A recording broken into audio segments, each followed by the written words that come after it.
DPI Tamil News. Muthampatti Sri வீர ஆஞ்சநேயர் சாமி சிறப்பு அலங்காரத்தில் பக்தர்களுக்கு காட்சி. தருமபுரி மாவட்டம் முத்தம்பட்டி ஸ்ரீ வீர ஆஞ்சநேயர் கோவிலில் வைகாசி 31 அமாவாசையை முன்னிட்டு ஸ்ரீ வீர ஆஞ்சநேயர் சுவாமி வண்ண மாலை மற்றும் வெற்றிலை மாலையுடன் சிறப்பு அலங்காரத்தில் பக்தர்களுக்கு காட்சியளித்தார்.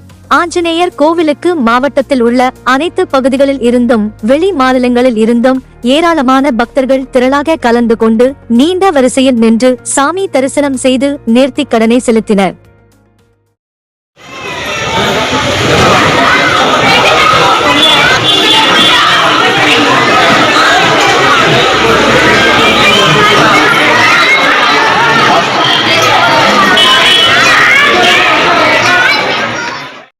குறுஞ்செய்திகள் உடனுக்குடன் தெரிந்து கொள்ள DPI தமிழ் நியூஸ் சேனலை சப்ஸ்கிரைப் செய்து இணைந்திருங்கள்.